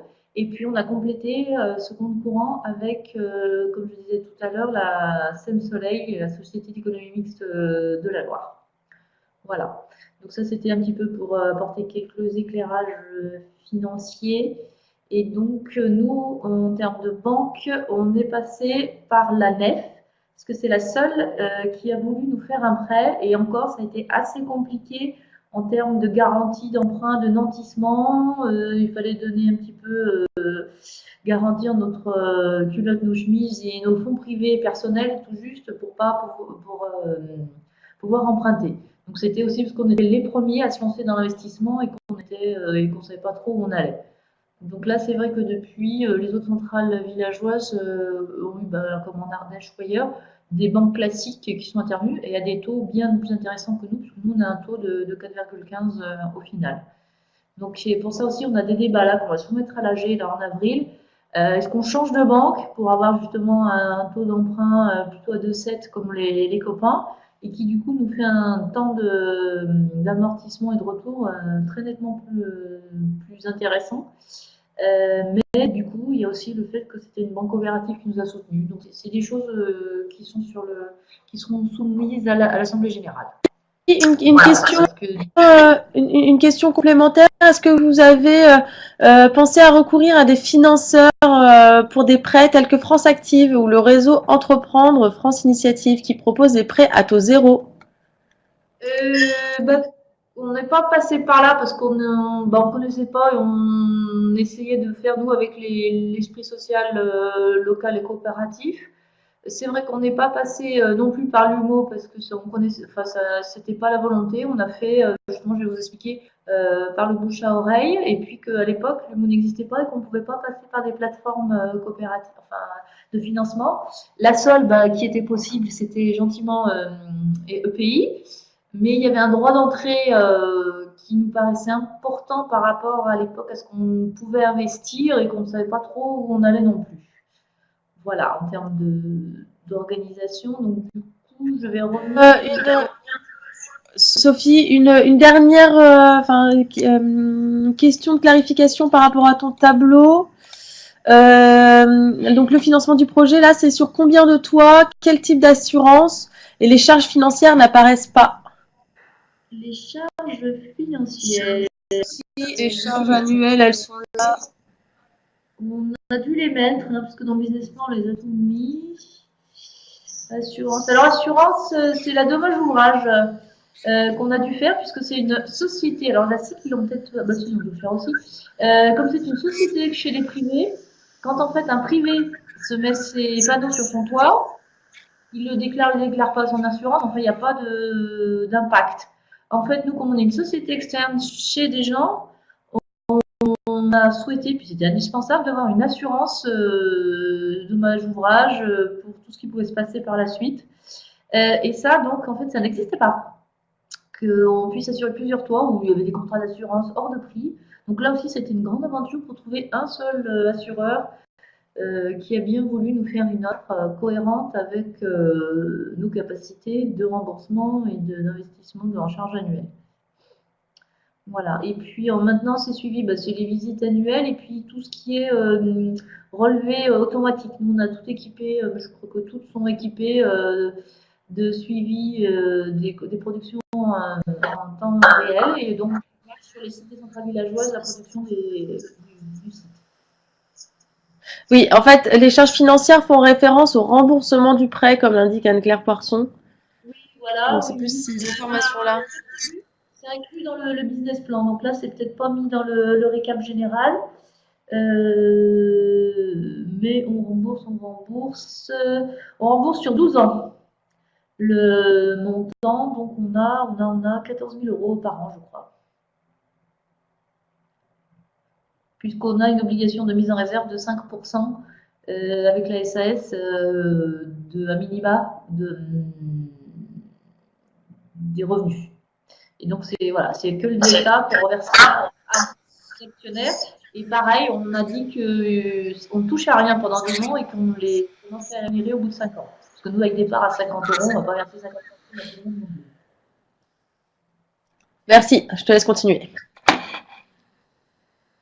Voilà. Donc, on va revenir plus sur comment on a pu avoir récupéré un petit peu l'ensemble des gens qui ont contribué. Du coup, la SAS est une société relevant du code du droit du commerce. Donc, il a fallu faire toutes les déclarations diverses et variées au greffe du tribunal et à différents endroits. Et pour ça, il fallait avoir un compte. Pour avoir un compte, il fallait avoir les gens. Donc, ça a été assez compliqué aussi, déjà, ne serait-ce que pour avoir un compte en banque pour pouvoir créer les statuts. Alors là, pour le coup, on a dit on va faire local et citoyen. On est parti à la poste, près de chez soi. Et ça a été assez complexe. C'était quelque chose qui n'avait pas une société coopérative, au capital variable, avec plein de citoyens dedans. Donc, déjà, maintenant, comme on disait tout à l'heure, le collectif, c'est qu'il y a un manque d'expérience. Maintenant, quand on va avoir une banque, je pense que ça doit être beaucoup plus simple que pour nous, on était les premiers. Après, pour trouver le capital, donc au début, on était parti sur 100 000 €, on est passé plutôt à 50 000 €, c'est pas que c'était suffisant. Le problème qu'on a, c'est qu'en tant que SAS, on n'a pas le droit de faire appel à l'offre publique de financement. Il faut un agrément spécial qui est hyper cher et hyper long à obtenir. Donc, on est plutôt passé par les réseaux locaux, les associations, des petites réunions locales, les AMAP et en fait des soirées débats, des réunions publiques. Voilà, on a fait par le bouche à oreille.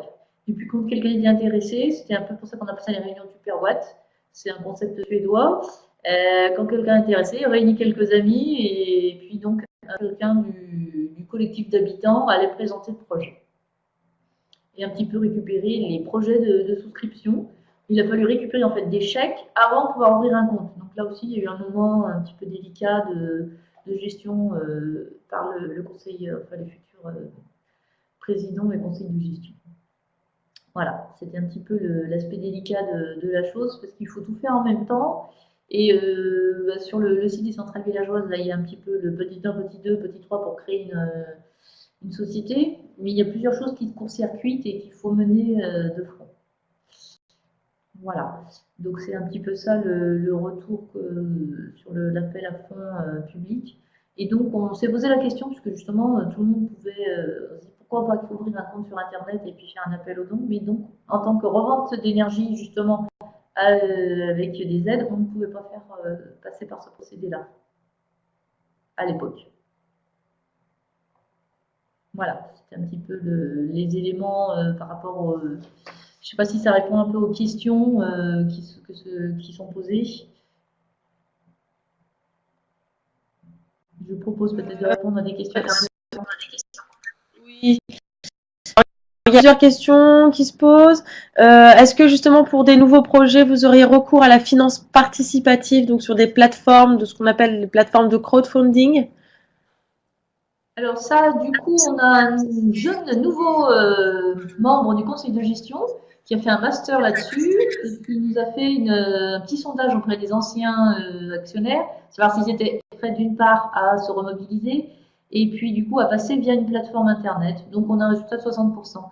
Puisque là, dans le premier tour de table, on a fait beaucoup par le bouche à oreille et puis que notre président n'est pas encore très à l'aise, enfin n'est pas très à l'aise et a un ordinateur personnel pas très performant. Et donc l'outil internet lui paraissait pas non plus très sympa, puisque c'était aussi l'engagement local qui était important. Donc on a un petit peu des débats par rapport à cette approche crowdfunding. mais qui peut être un outil très intéressant peut-être, parce que là maintenant, il faut, si on veut bien capitaliser et démultiplier les projets, peut-être falloir passer à la vitesse supérieure, mais après ça pose des questions sur le lien local et le lien humain aussi au sein de la société. Si, je crois que Julien veut compléter. Julien, je te laisse la parole. Juste pour le crowdfunding, c'est un truc auquel on y a pensé. Enfin, moi, j'en suis personnellement très intéressé. Mais à mon avis, il y a deux incompatibilités avec le projet centrale villageoise. Tout d'abord, comme vient de le dire Sophie, ça coupe le lien local. Et le but d'une centrale villageoise, c'est de développer localement avec des finances locales et donc de pas piquer entre guillemets les finances d'autres territoires qui pourront peut-être un jour faire leur propre projet de centrale villageoise. Et ensuite, le crowdfunding, en tout cas dans son terme originel, le principe c'est que vous devez normalement financer la totalité d'un projet. C'est pas juste demander des sous et si on a 2000 tant mieux, si on a 3000 tant mieux. Il faut faire un budget, il faut le soumettre au site de crowdfunding qui doit l'accepter. Et ensuite, vous récupérez l'argent seulement si en un temps défini, c'est souvent un mois, la totalité du budget a été levée. Et du coup, par exemple, pour nous, là, on a un nouveau projet qui est de 100 000 euros. C'est totalement illusoire d'espérer lever 100 000 euros en crowdfunding. Du coup, à mon sens, c'est pas très compatible avec les centrales villageoises. Voilà. Julien, pour répondre à la question par rapport à une réaction par rapport à ce que Sophie disait, qu'il est impossible pour eux de faire de la publicité, qu'il faut un agrément de l'autorité des marchés financiers, ce cas énergie partagée justement. Il y a des régimes d'exemption à l'offre publique de titres financiers qui sont définis dans le code monétaire et financier, c'est-à-dire que pour les SAS et les SIC, il est possible de collecter et d'appeler à collecter à partir du moment où l'offre est destinée à moins de 150 investisseurs et de moins de 20% du capital social. Vous voyez que c'est très restreint. C'est pour ça qu'il faut s'appuyer sur d'autres réseaux et faire en sorte que les personnes nous connaissent, mais dans des milieux restreints aussi. Voilà, je ne sais pas si ça peut compléter les réponses.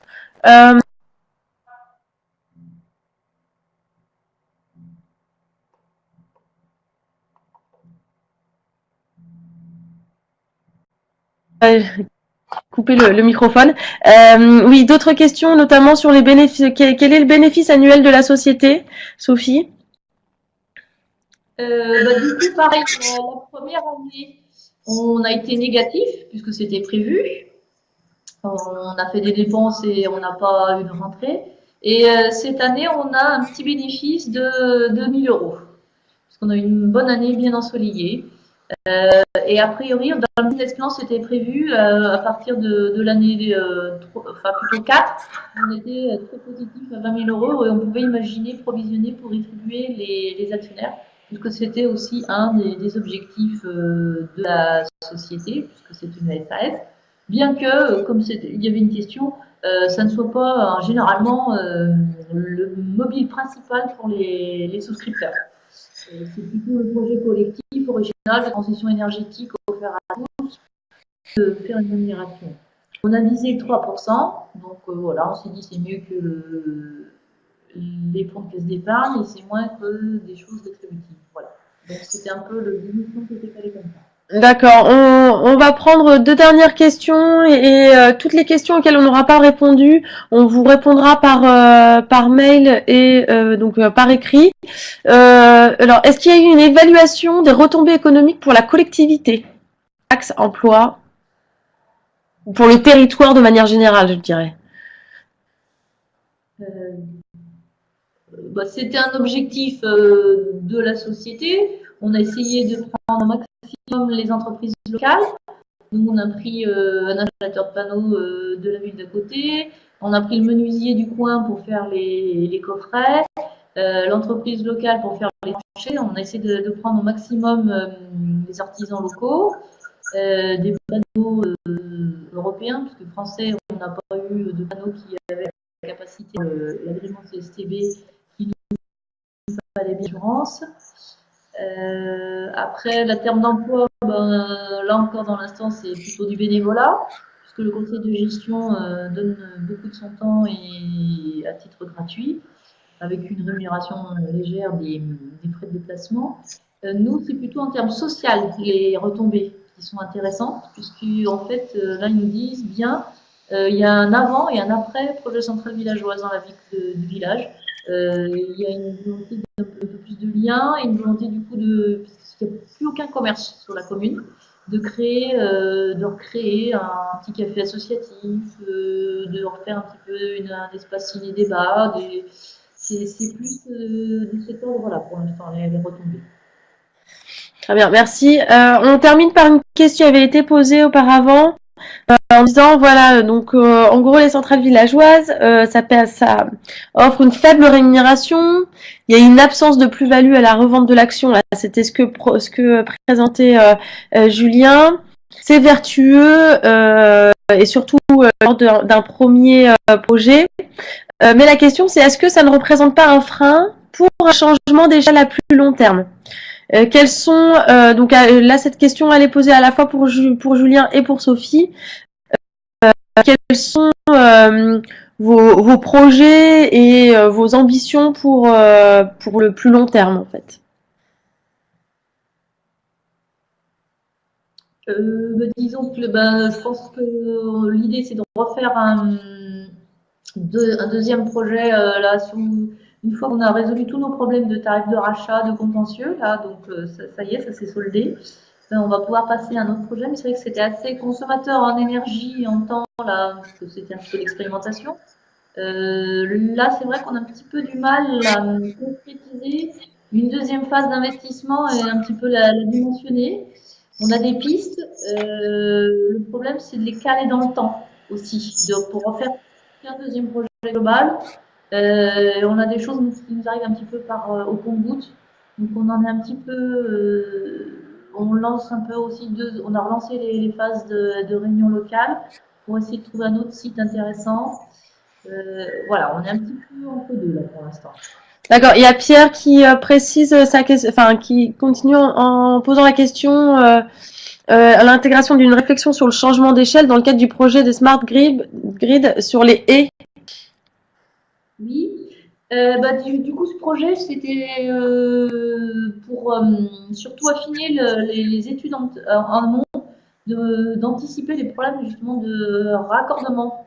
On travaille en partenariat avec ERDF pour un petit peu faire des simulations d'impact réel. On équipe les onduleurs des toits producteurs et le transformateur auquel ils sont tous raccordés, là, puisqu'on a un poste au centre du village où il y a les 2/3 des raccordements des producteurs de la SAS. Et du coup, on va pouvoir suivre l'impact réel de ces productions décalées par rapport aux besoins, notamment en été, s'il y a des besoins de traitage ou pas, pour éviter aussi de surdimensionner des fois les réseaux et du coup pouvoir faire passer des projets dans lesquels on déclarerait ou on dirait quand ça produit trop, on a un peu notre capacité de production pour pouvoir après l'avoir mieux sur l'année et être plus efficace en fourniture d'énergie renouvelable localement.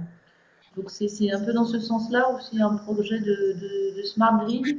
Et on va lier aussi avec les consommations des gens pour essayer un petit peu aussi de voir quel impact du décalage de la mise en route des chauffe-eau ou d'outils de matériel électrique sur le réseau et sur la fourniture d'énergie. Donc c'est ça où on va étudier ça pendant plus de 2 ans. Et après, on va faire des scénarios d'implantation de panneaux photovoltaïques sur les toits équipables. Donc ça, c'est bien un cadastre solaire qu'on est en train de réaliser avec les SPUS.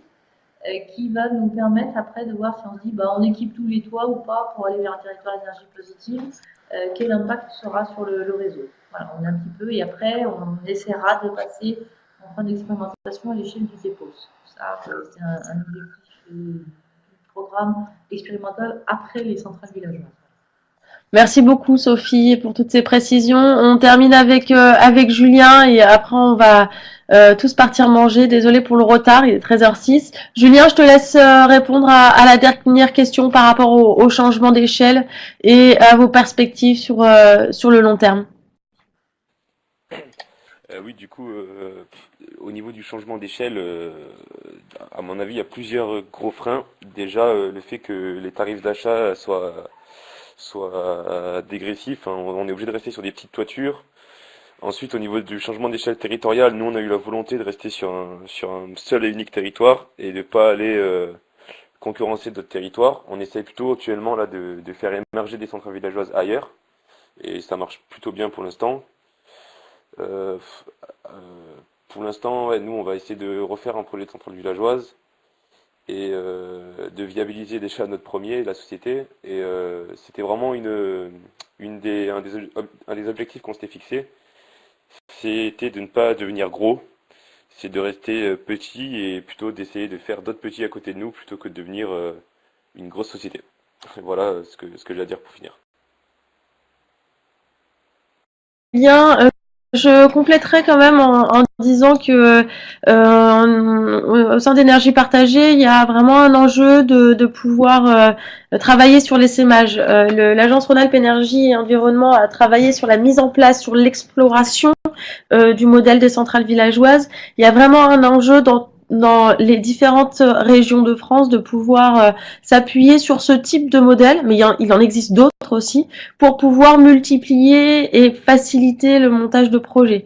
Donc voilà, il y a quand même de plus en plus de sollicitations dans la région PACA, aussi en Bretagne, aussi en Languedoc-Roussillon. Donc on n'est pas sur un changement d'échelle, un changement de dimensionnement énorme. Par contre, il y a un enjeu d'essaimage, ça c'est sûr. Et il y a aussi un enjeu agrandir. On le voit là, il y a un projet de centrale villageoise d'une vingtaine de toitures qui est en cours de constitution. Hein. C'est un projet qui est à l'étape de l'émergence. Et il y a quand même un enjeu de faire en sorte que les centrales villageoises soient avec un dimensionnement un peu plus important, tant dans le photovoltaïque, mais ce modèle-là, à terme, il souhaite être reproduit sur d'autres filières. Donc, on voit qu'il y a quand même encore pas mal de boulot pour faire en sorte de développer ce type de modèle avec des dimensionnements plus importants et sur d'autres filières que la filière photovoltaïque. Voilà, je vous remercie de votre concentration jusqu'à 13h10. Merci de votre participation. Le webinaire est enregistré, il sera mis en ligne sur la chaîne Vimeo d'énergie partagée. On se retrouve la semaine prochaine avec la troisième session et la dernière session dédiée aux centrales villageoises qui sera justement sur les outils mis en place. Qui portera sur vous les outils qui sont à votre service pour pouvoir développer ce type de projet, ce type de modèle et notamment sur le business plan. C'était une des questions notamment de Fabien. Voilà, donc on retrouvera Noémie Poise qui a participé à la première à la première session et un témoignage d'un nouveau projet en PACA justement, donc avec la SAS Centrale Villageoise avec Jean-Michel Bosteté et Mathieu Camps du Parc Naturel Régional du Luberon. Merci pour votre participation et à très bientôt.